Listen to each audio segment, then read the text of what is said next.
बिस्मिल्लाहिर्रहमानिर्रहीम अस्सलाम वालेकुम अजीज़ तुलबा व तलबात, मैं हूँ प्रोफेसर नासिर अरफात नासिर और आप लोग देख रहे हैं बहार इल्म टीवी। अजीज़ तुलबा, बहुत से स्टूडेंट्स ने मुझसे सेम ही क्वेश्चन पूछे थे एमए उर्दू पार्ट 1 और पार्ट 2 के रिलेटेड, तो मैंने सोचा कि एक वीडियो के ज़रिए आप लोगों को भी आगाह कर दिया जाए कि जो स्टूडेंट्स इंपॉर्टेंट क्वेश्चन पूछ रहे हैं वो कौन से हैं।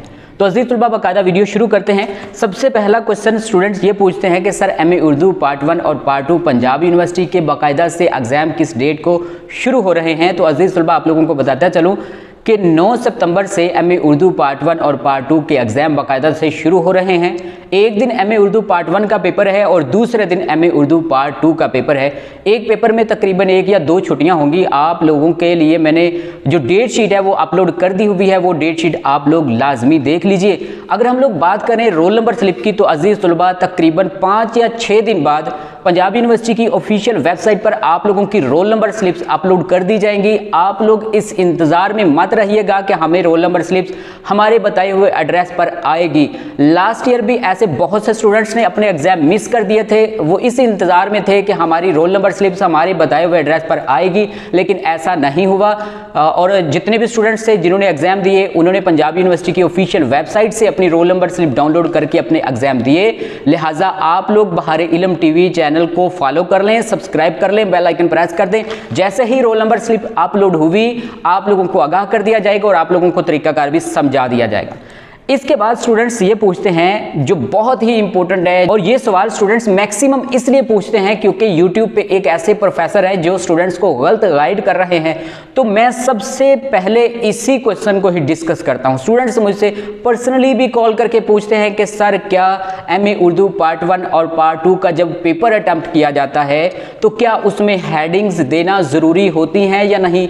मैं जब उनको कहता हूं भाई ज़रूरी हैं, कहते हैं भाई एक प्रोफेसर हैं उनका नाम भी लेते हैं, तो वो तो कहते हैं कि हेडिंग्स अगर देंगे तो जो नंबर नहीं मिलेंगे, आपका पेपर क्रॉस कर दिया जाएगा, हेडिंग्स के साथ पेपर नहीं लिखना, तो वो बार बार अपनी हर वीडियो में बताते हैं। तो अजीज़ तुलबा, इस क्वेश्चन को अभी आप लोगों के साथ डिस्कस करता हूं। पहले भी मैंने तकरीबन 7-8 वीडियोस में आप लोगों को बताया है कि जिस क्वेश्चन में हेडिंग ज़रूरी होती हैं उस क्वेश्चन में आप लोगों ने हेडिंग्स देनी है, जिस क्वेश्चन में हेडिंग्स नहीं है, ज़रूरी नहीं है, उसमें आप लोगों ने हेडिंग्स नहीं लिखनी। अब कौन से क्वेश्चन का पता चलेगा कि हेडिंग्स उसमें नहीं देनी और कौन से क्वेश्चन में हेडिंग्स देनी होती हैं। और वो जो प्रोफेसर भाई हैं वो कहते हैं कि किसी भी किस्म का एमए का क्वेश्चन आ जाए उसमें हेडिंग्स देनी ही नहीं है, अगर हेडिंग्स देंगे तो पेपर क्रॉस है। भाई ऐसा नहीं है, पता नहीं वो कैसे असल में मसला ये है कि उन्होंने जो नोट्स बनाए हैं उसमें हेडिंग्स ही नहीं हैं, ठीक है, जिसकी वजह से वो अपने जो नोट्स सेल करने के लिए वो कहते हैं कि भाई इसमें हेडिंग्स नहीं देनी, क्योंकि उनके नोट्स के अंदर हेडिंग्स नहीं है। जब वो हेडिंग्स का कहेंगे तो उसके नोट्स के अंदर तो हेडिंग्स नहीं है, बच्चे कहेंगे सर इसमें हेडिंग्स नहीं है, तो फिर वो उसके नोट्स फेक हो जाएंगे। तो अपनी जो हट्टी है नोट्सों की उसको चलाने के लिए वो गलत फहमी फैला रहे हैं। अब यहाँ पर आप लोगों को अभी मैंने बताया है कि जिस क्वेश्चन के अंदर हेडिंग्स ज़रूरी होती हैं उसमें आप लोगों ने लिखनी है, ज़रूरी है, आप लोगों का पेपर क्रॉस नहीं होगा। अब किस क्वेश्चन के अंदर हेडिंग जरूरी है। अब जैसे क्वेश्चन आ जाता है कि फर्ज किया मीर तकी मीर की शायरी के फनी महासन लिखे, या मीर तकी मीर या मीर दर्द की शायरी के फनी महासन या उसकी शायरी की खसूसियात लिखें। तो इसमें भाई उसकी शायरी की खसूसियात तो भाई हेडिंग्स के साथ ही लिखनी होती है। कौन बंदा कहता है कि हेडिंग्स के साथ ये क्वेश्चन अटेम्प्ट नहीं होता? जो कहता है कि मेरे सामने आए।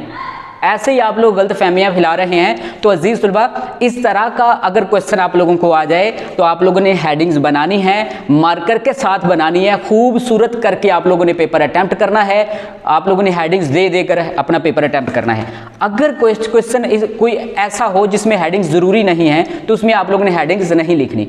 अब आप लोगों के सामने आप जिस भी सिलेबस से अपने एग्जाम की तैयारी कर रहे हैं, आप पास पेपर से तैयारी कर रहे हैं, गाइड से तैयारी कर रहे हैं, उसमें जैसे लिखा है ना वैसे आप लोगों ने लिखना है, मतलब जैसे उसमें हेडिंग्स दी हुई हैं वैसे ही आप लोगों ने लिखना है। अच्छा, एक और बात है, हनी वाले हैं, दानियाल वालों की गाइड है, मास्टर वालों की गाइड है, इल्मी वालों की है, डोगर वालों की, इतने बड़े बड़े पब्लिशर्स हैं, उनकी गाइड बुक्स के अंदर, उनके पास पेपर के अंदर हेडिंग्स मौजूद हैं। अब ये अकेला प्रोफेसर कह रहा है कि हेडिंग्स देनी ही नहीं है। अब वो पागल है, इतने बड़े बड़े प्रोफेसर, वो जो पब्लिशर्स हैं वो पब्लिश कर रहे हैं, मार्केट में बुक्स दे रहे हैं। अगर हज़ारों की तादाद में स्टूडेंट्स उनकी बुक्स से तैयारी करके पेपर देते हैं, वो तो हज़ारों की तादाद में फेल होने चाहिए। फिर अचानक लाइट चली गई तो मेरा जो जोश था वो थोड़ा सा कम पड़ गया, मार पड़ गया। अच्छा, अभी नेक्स्ट क्वेश्चन डिस्कस करते हैं। स्टूडेंट्स ये पूछते हैं कि सर एक जो क्वेश्चन है 20 नंबर का, एक एमए उर्दू का क्वेश्चन है, तो उसका आंसर कितने पेज का होना चाहिए?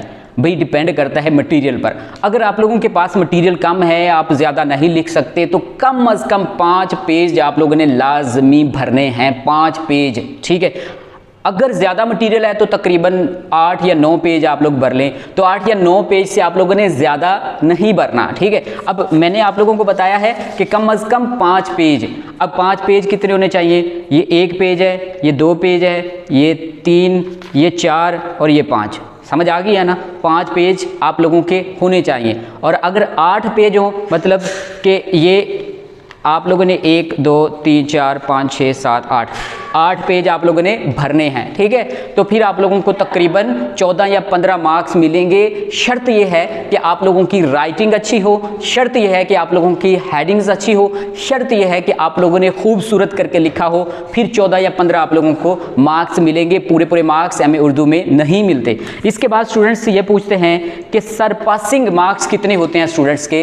तो अजीज़ तुलबा, 100 में से 100 नंबर का एक पेपर होता है, तो 100 में से 40 मार्क्स वाला स्टूडेंट्स पास होता है। मतलब 40% आप लोगों ने मार्क्स लेने होते हैं, आप लोग फिर पास होंगे। 100 में से 40 नंबर आप लोगों के आगे हैं, तो फिर आप लोग पास होंगे। इसके बाद स्टूडेंट्स ये पूछते हैं कि सर हम लोग एमए उर्दू पार्ट 1 और पार्ट 2 की तैयारी कहाँ से करें? बहुत ही मुश्किल सवाल है जिसका आंसर स्टूडेंट्स को मिलता ही नहीं है। मैं अपनी तकरीबन 1300-1400 वीडियोज़ में बता चुका हूँ कि हमने आप लोगों के लिए 100% लगने वाले गेस्ट पेपर मैट्रिक से लेकर एमए तक के बनाए हुए हैं, लेकिन आप लोग यार लेते नहीं हो। कोई मतलब मुश्किल नहीं हमने बनाए, हम कोशिश करते हैं कम क्वेश्चन निकालें, कोशिश करते हैं आसान आप लोगों के लिए गेस्ट पेपर बनाएं, और ऐसे बनाएं कि जो ऑथेंटिक भी हो, स्टूडेंट्स उससे तैयारी करें, उसमें से अच्छे नंबर आ जाएं। पास होना मुश्किल नहीं है, आप लोग चंद क्वेश्चन तैयार करके पास हो सकते हैं। असल में जो मुश्किल चीज़ है वो अच्छे मार्क्स लेना है, लेकिन हमने मुश्किल चीज़ को आसान कर दिया है। 14-15 क्वेश्चन निकाले आप लोगों के लिए हर बुक के। ये आप लोग नोट्स देख रहे हैं, कोई 1 या 1.5 पेज का आंसर नहीं है। जितना ऑथेंटिक आंसर है उस लिहाज से हमने इसमें लिखा है। इसमें जिस क्वेश्चन में हेडिंग्स होनी चाहिए हेडिंग्स दी हैं, जिस क्वेश्चन में हेडिंग नहीं पूछी गई वो हेडिंग्स हमने नहीं दी। आप लोगों को हम ये नहीं कह रहे कि आप लोगों ने टोटली हेडिंग्स नहीं देनी। हमने इसमें जो भी मटेरियल दिया है ऑथेंटिक है, टू द पॉइंट है, और इंशाल्लाह इसमें से आप लोग अगर तैयारी करेंगे तो आप लोगों के बहुत अच्छे मार्क्स आ जाएंगे। अब तक हज़ारों स्टूडेंट्स को अल्हम्दुलिल्लाह हम लोगों ने पास करवाया है। जो स्टूडेंट्स हमसे एक बार नोट से तैयारी करके पास हुआ है अच्छे नंबरों से, उसने आगे सैकड़ों स्टूडेंट्स को बताया है। मुझे अभी भी काफ़ी ज़्यादा स्टूडेंट्स मुझे देख रहे होंगे, जो मेरे पुराने स्टूडेंट्स हैं वो कमेंट्स किया करें यार कि आप लोगों ने अगर हमारे गेस्ट से तैयारी की है, कैसा आप लोगों का एक्सपीरियंस हुआ। आप लोग कमेंट्स किया करें ताकि बाकी जो स्टूडेंट्स हैं उनको भी इंफॉर्मेशन मिले। तो कॉन्टैक्ट नंबर आप लोग स्क्रीन पर देख रहे होंगे, इस नंबर पर आप लोग रब्ता करें, इन नोट्स को आप लोग मंगवा के इनसे तैयारी करें। अच्छा, इसके बाद स्टूडेंट्स का ये भी सवाल होता है कि सर तनकीद का जो पहला पेपर है, पहला जो क्वेश्चन है वो आता कहाँ से है, उसके गेस्ट पेपर क्यों नहीं देते? अजीज़ तुलबा, तनकीद का जो पेपर है वाहद पेपर है जो बहुत ही टफ होता है। तो तनकीद के पेपर के लिए हम लोगों ने सिर्फ 12 सवाल निकाले हैं, 12 में से ही पेपर आप लोगों को आएगा। अब जो पहला क्वेश्चन है जो आज़ाद नज़म से लिया जाता है, तशरीह उसकी करनी होती है, तो उसके गैस हम लोग इसलिए नहीं देते कि वो जो एग्जामिनर है वो कहीं से भी उठा के आप लोगों को आज़ाद नज़म दे देता है, ठीक है। तो आप लोगों ने उसको कैसे अटैम्प्ट करना है? आप लोगों ने क्या करना है कि आप लोगों के पास गाइड बुक होगी या पास पेपर होंगे, वहाँ से आप लोग अपना एक्सपीरियंस लें, ठीक है, प्रैक्टिस करें कि उसमें कोई भी आज़ाद नज़म दी गई है तो उसको कैसे उसकी ट्रांसलेशन की गई है। तो किसी भी किस्म की आप लोगों के पास वो आ जाए आज़ाद नज़म, तो उसको आप लोगों ने उस लिहाज से, जैसे आप लोगों ने वो पढ़ के आए उस लिहाज से आप लोगों ने उसकी ट्रांसलेशन करनी है। ठीक है, तो इसका कोई गैस नहीं है, आप लोगों ने अपने नॉलेज के अकॉर्डिंग ही जितनी आप लोगों ने प्रैक्टिस की है उस लिहाज से आप लोगों ने उसको अटेम्प्ट करना है। इसके बाद स्टूडेंट्स ये भी कहते हैं, और ये भी उसी प्रोफेसर ने कहा है कि एमए उर्दू का जो पेपर है ना, उसके जो क्वेश्चन का आंसर है उसमें 1 या 2 शेर लिख लिया करें, या 1 या ना भी लिखें, कोई मसला नहीं है। भाई ऐसा नहीं है, ये एमए उर्दू आप लोग कर रहे हैं, ये कौन से आप लोग 5वीं या 6ठी के स्टूडेंट्स हैं, आप एमए उर्दू कर रहे हैं। आप लोगों ने एक क्वेश्चन का जो आंसर है उसके अंदर कम अज़ कम बता रहा हूँ 15 से 20 अशार की कोडिंग करनी है। ठीक है, 15 से 20 अशार। ठीक है, अगर आप लोग इससे कम, मतलब कम अज़ कम तो 10 तो आप लोग लाजमी लिखें ना। आप लोग अशार की कोडिंग करेंगे फिर आप लोगों को अच्छे नंबर मिलेंगे। जो स्टूडेंट्स अशार की कोडिंग नहीं करते उनके फेल होने के चांसेस 99% बढ़ जाते हैं। ठीक है, तो अशार मैक्सिमम कोशिश करें, याद करें। ठीक है, तो ये अजीज़ तलबा चंद क्वेश्चन थे जिनका आंसर आप लोगों को देना मेरे लिए बहुत ही इंपॉर्टेंट था। इनके अलावा कोई और क्वेश्चन आप लोगों के जहन में हो तो आप लोग इस वीडियो को कमेंट्स बॉक्स में पूछ लीजिए, इंशाल्लाह आप लोगों को नेक्स्ट किसी वीडियो में आगाह कर दिया जाएगा। तो मिलते हैं नेक्स्ट वीडियो में। बेस्ट ऑफ लक एग्जाम के लिए। अल्लाह हाफिज़।